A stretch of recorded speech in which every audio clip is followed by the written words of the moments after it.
السلام علیکم پیارے دوستوں، آج ہم جس ٹاپک پہ بات کر رہے ہیں وہ ہے 18th amendment in the constitution of Pakistan. اس کا کیا مطلب ہے؟ 18ویں ترمیم جس کو ہم اکثر خبروں میں ادھر ادھر اخباروں میں سنتے آ رہے ہیں، لیکن اس کے بیک گراؤنڈ کے بارے میں پتہ نہیں ہے، اس کی تاریخی پس منظر کیا ہے، اس کو کس طرح ہم ڈیفائن کر سکتے ہیں اور اس کے کیا فائدے اور کیا نقصانات تھے، اس کے بارے میں آج کی چھوٹی سی ویڈیو آپ کی خدمت میں ہم پیش کر رہے ہیں۔ امید ہے آپ اس سے مستفید ہوں گے۔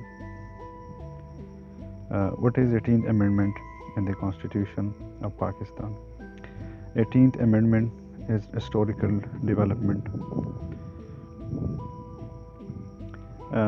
اس میں یہ بات سب سے لازمی ہے کہ ضیاء دور سے بات شروع ہو جاتی ہے اور وہ ختم آ کے پی کے دور میں جب 2010 8 اپریل 2010 کو یہ امینڈمنٹ جو ہے وہ اسمبلی سے پاس ہوتی ہے اور پاکستان میں اس کو نافذ کیا جاتا ہے۔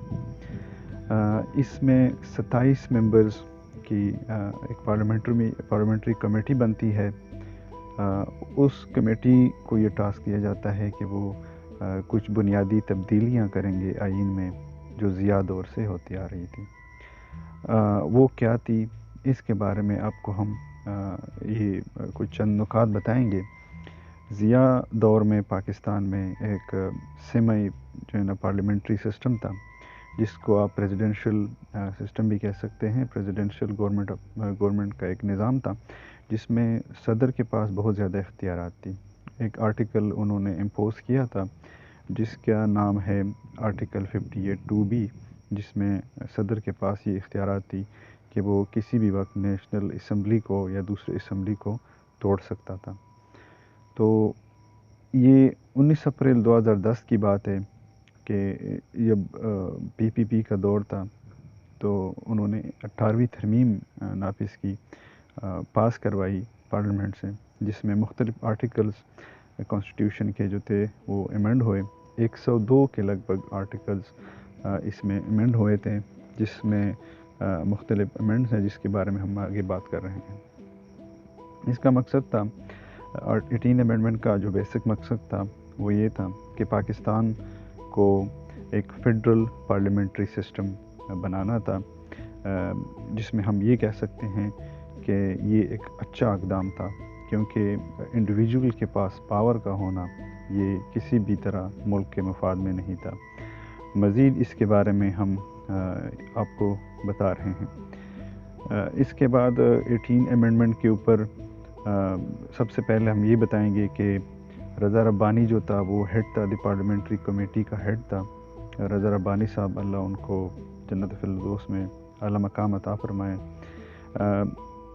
ضیاء نے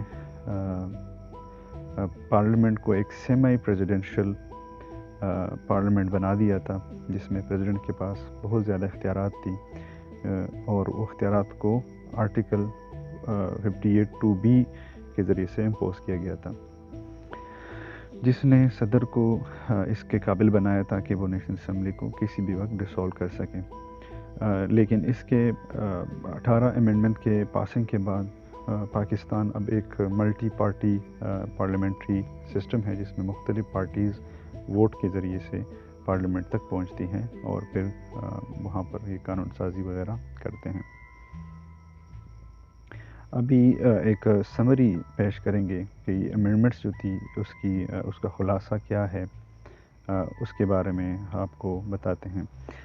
سب سے پہلے تو پروونشل اٹانومی، جس کو صوبائی خود مختاری کہتے ہیں، یہ سب سے بڑا مسئلہ تھا جو چل رہا تھا۔ گو کہ اس امینڈمنٹ میں بھی اس کو کچھ ایریاز کو گرے رکھا گیا، لیکن پھر بھی صوبوں کو کچھ نہ کچھ اختیارات منتقل ہوئے، جس میں ٹیکس کلیکشن اور مختلف اس طرح کی پاورز تھی۔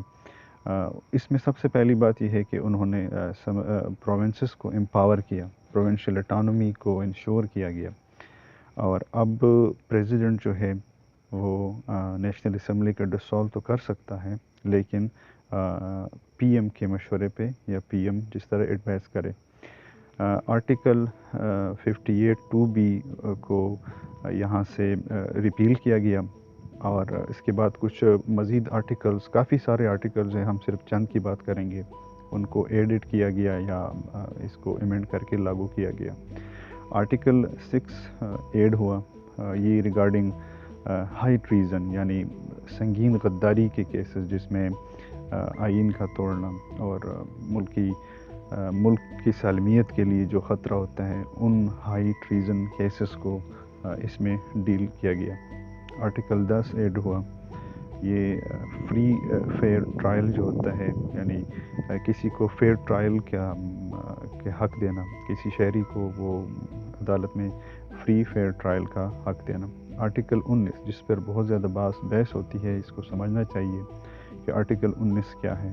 یہ آرٹیکل 19 جس طرح یونائٹڈ اسٹیٹس کی کانسٹیٹیوشن میں آرٹیکل 1 ہے، سیم اسی طرح ہے، گو کہ ایک ایمبیگوس آرٹیکل ہے، اس میں مختلف ایسے الفاظوں کا استعمال کیا گیا ہے جس سے اس آرٹیکل کی جو حیثیت ہے وہ کافی ایمبیگوس ہے، کافی کنفیوز ہے۔ آرٹیکل 19 ایڈ کیا گیا جس کا بنیادی مقصد ہے رائٹ ٹو انفارمیشن، یعنی کوئی بھی انڈیویجول ہے، وہ خواہ شہری ہے تو اس کو یہ رائٹ حاصل ہے کہ وہ معلومات تک رسائی حاصل کر سکے اور فریڈم آف ایکسپریشن، آزادی اظہار رائے جو ہے اس کو قائم کر سکے۔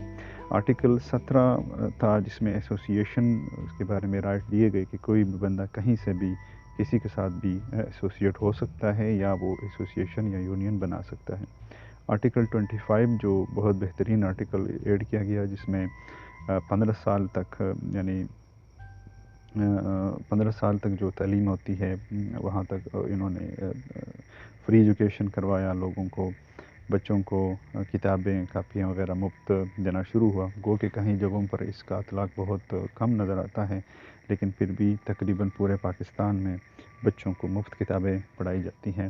بہرحال یہ ایک کانسٹیٹیوشن کی ایک آرٹیکل ہے کہ ہر بندہ، ہر شہری جو ہے وہ اس کو اسٹیٹ یا ریاست پاکستان وہ ان کو فری تعلیم دے گی۔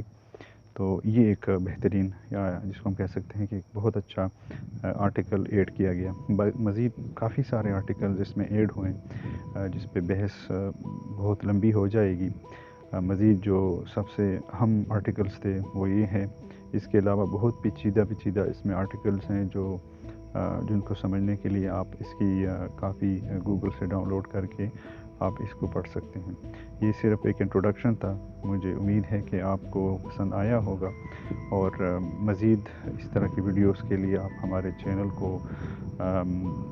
کو فالو کریں، سبسکرائب کریں، اور آپ وزٹ کرتے رہیں۔ انشاءاللہ آپ کو کچھ نہ کچھ معلومات، جتنی ہماری کوشش ہے، جتنا ہم کر سکتے ہیں، وہ معلومات آپ کو انشاءاللہ ملیں گی اور آپ کے علم میں اضافہ ہوگا۔ بہت شکریہ۔